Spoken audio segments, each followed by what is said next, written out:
I've always been fascinated by abandoned places. The way they hold echoes of the past, the stories trapped within their decaying walls. Back in 2008, my friends and I were deep into urban exploration, or urbex as we called it. We'd spend our weekends scouting old factories, deserted hospitals, anything that promised a bit of a thrill. But nothing could have prepared us for what we found at the old WTVR radio tower on the outskirts of Richmond, Virginia. It was a cold, overcast afternoon in October. The kind of day where the gray sky feels heavy, pressing down on you. The tower itself was a skeletal giant, a rusted steel lattice reaching for the clouds. It had been out of commission for years, a relic from a bygone era of broadcasting. My friends, Mark and Sarah, were just as excited as I was. We packed our usual gear, flashlights, cameras, and a portable radio scanner Mark had recently bought. He was obsessed with trying to pick up ghost frequencies, or EVPs, electronic voice phenomena. Sarah and I mostly just rolled our eyes, but we let him have his fun. Getting inside the main building at the base of the tower was easy. The door was unlocked, hanging crooked on a single rusted hinge. The air inside was thick with the smell of damp concrete and decay. Dust motes danced in the beams of our flashlights, illuminating peeling paint and discarded equipment. The main control room was the jackpot. It looked like the workers had just vanished mid-shift.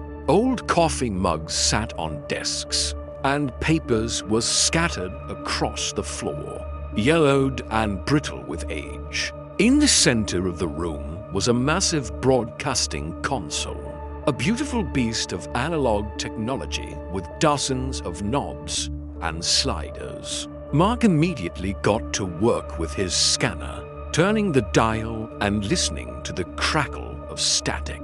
Sarah and I started exploring, snapping photos of the eerie, silent machinery. After about 20 minutes, Mark let out a frustrated sigh. "Nothing but static," he said. "This place is dead." Just as he said that, a strange sound cut through the silence. It was a low hum, almost imperceptible at first, but it grew steadily louder. We all froze, looking at each other. The hum seemed to be coming from the main console itself. The power had been cut to this place for over a decade, so how was this possible? Then, a single light on the console flickered to life. It was a small, red-on-air light. My heart started pounding in my chest. Sarah grabbed my arm, her eyes wide with fear. "What's happening?" she whispered. Mark, ever the skeptic, cautiously approached the console.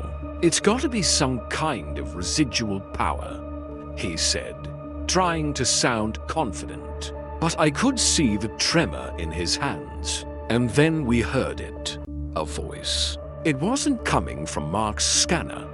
It was coming directly from the old speakers mounted on the wall. It was a distorted, garbled voice, like a radio station struggling to find a clear signal. At first, we couldn't make out any words, just snippets of sound mixed with loud static. We stood there, paralyzed, listening to this impossible broadcast. The voice grew clearer, and we could start to piece together phrases. It sounded like an old-timey radio announcer, but the words were unsettling. Cold, so cold, lost in the signal. My blood ran cold. This was beyond a simple malfunction. This was something else entirely. Sarah started backing towards the door. "Guys, we need to leave now." But Mark was captivated. He moved closer to the console, trying to adjust one of the dials. "Wait," he said. "I think I can clear it up." As his hand touched the dial, the static suddenly stopped, and in the dead silence that followed, a voice spoke with chilling clarity. It was a young woman's voice, and it said my name, Ethan. It wasn't a question. It was a statement, a summons.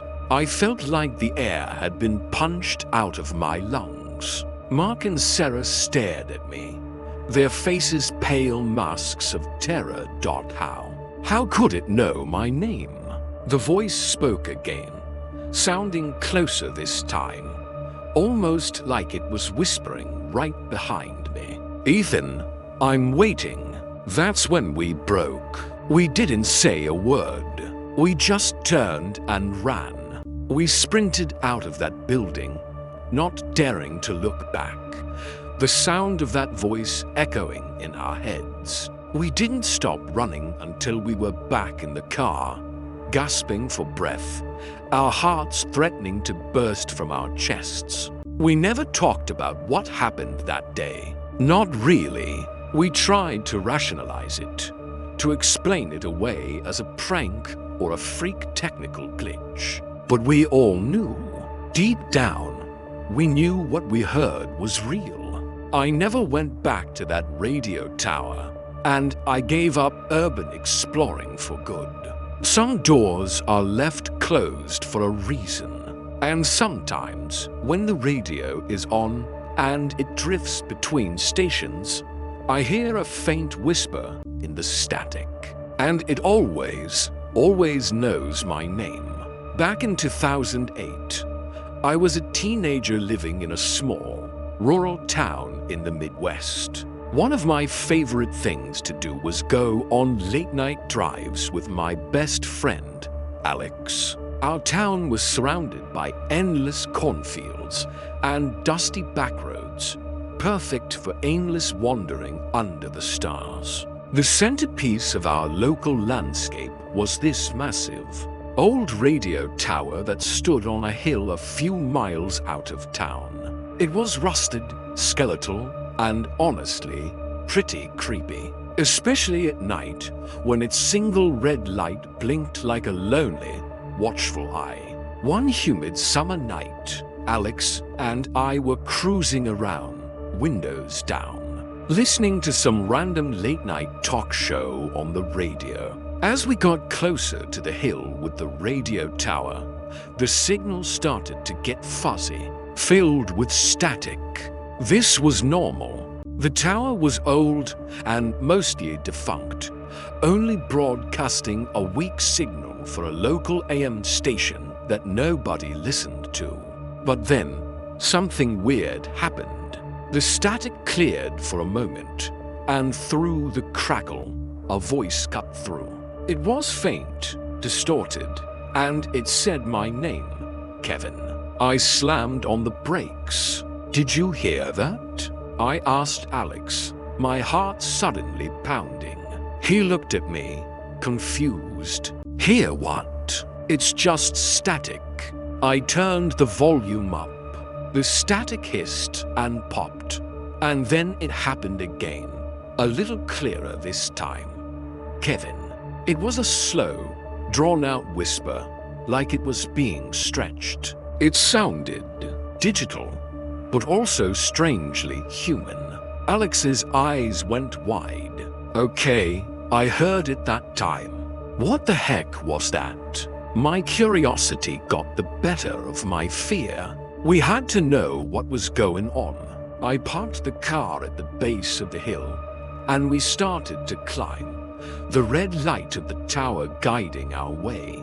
The air grew colder as we ascended, and the whispering from the car radio seemed to follow us, echoing in the still night air. When we reached the tower, we found a small, dilapidated shed at its base, probably for maintenance equipment. The door was slightly ajar. A low, humming sound was coming from inside.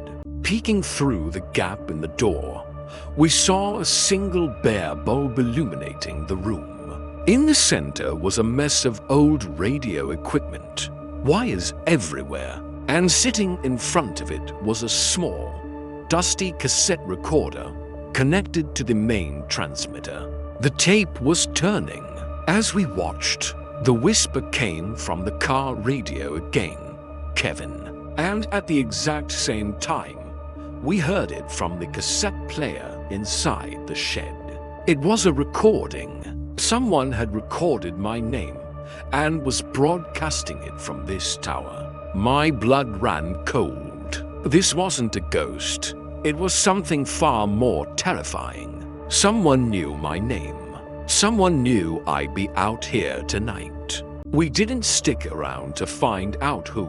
We sprinted back to the car, jumped in, and sped away, not looking back. The whispering voice chased us until we were miles away, and the signal finally faded back into normal radio chatter.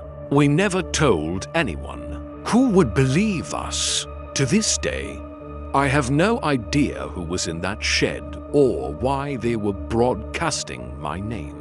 But sometimes, when I'm driving alone at night and the radio turns to static, I can't help but feel a chill, and I turn it off, just in case.